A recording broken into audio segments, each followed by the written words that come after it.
ఎంతమంది ఏడుసిన వారాల వ్రతం అనేది చేశారు అండ్ ఆటంకం లేకుండా కూడా అయిపోయింది అన్న వాళ్ళు కామెంట్ చేయండి. నేనైతే 8వ వారం వడ్డీ వారం అనేది నేను ఇచ్చేసానండి. వడ్డీ వారం ఎంత బాగా నాకు అసలు పూజ అనేది కూడా అది ఒక స్ట్రెస్లా అనిపించలేదు. ఎందుకంటే ముందు రోజు అన్నీ చేసి పెట్టేసుకుంటే నెక్స్ట్ డేకి ఈజీగా ఉంటుంది. మనకు కూడా మండపం అన్నీ కూడా క్లీన్ చేసేసుకోండి ముందు రోజే. నెక్స్ట్ డే ఏంటంటే ఈజీగా ఉంటుందన్నమాట. నేను కొబ్బరికాయలు అనేవి అన్నీ ఒకసారి కొడదామని అనుకున్నాను. 2 సార్లు ఆటంకం వచ్చిందనమాట. అందుకని చెప్పేసి ఇంకా 7 వారాలు 7 కొబ్బరికాయలు ఒకేసారి ఇచ్చుకుంటానని అనుకున్నాను. అండ్ ఇవన్నీ తాంబూలం ఇస్తాం కదండి. నేనైతే దంపతుల్ని 3 జంటల్ని పిలిచాను. ఇంకా ముత్తైదువులు పిలుచుకున్నాను.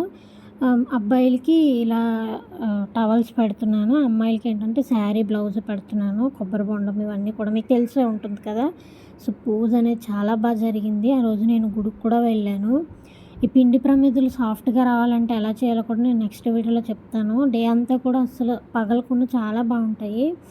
అంతా డెకరేషన్ అంతా అయిపోయిన తర్వాత పూజ చేసేసుకుని నేను గుడికి వెళ్ళి గుడిలో కూడా నేను తులసి మాలను కనకాంబరం మాల అనేది నేను దేవుడికి ఇచ్చుకున్నాను అనమాట. చాలా బాగుందండి. ఆ రోజు మంచిగా అభిషేకం అనేది జరిగింది. ప్రసాదం పట్టుకెళ్ళిన వాళ్ళు అందరికీ నేనే వడ్డిచ్చానండి. చూస్తున్నారు కదా అయ్యవారు ఎంత బాగున్నారు అందంగా. తులసి మాల చూస్తే చాలా పెద్దది కట్టానండి.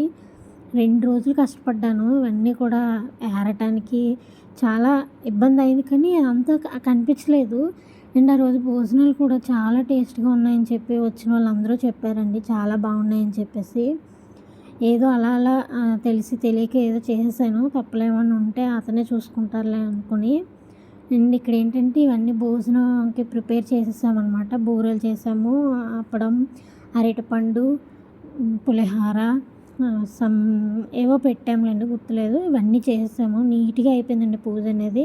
ఇంకేముంటుంది యాజ్ యూజువల్గా తాంబూలం ఇచ్చేసి దండం పెట్టుకొని వాళ్ళకి భోజనం అన్నీ వడ్డిచ్చేసాము. వాళ్ళందరూ లేచాక నేను కూడా భోంచేసుకొని ప్రసాదం తినేసి మళ్ళీ ఈవినింగ్ అనేది వేరే గుడికి వెళ్ళామండి. అతనికి తెలుసు కదండి ఎప్పుడు ఏది ఎలా ఇవ్వాలని చెప్పేసి ఇంక దేవుడి మీద భారం పెట్టి ఇంటికి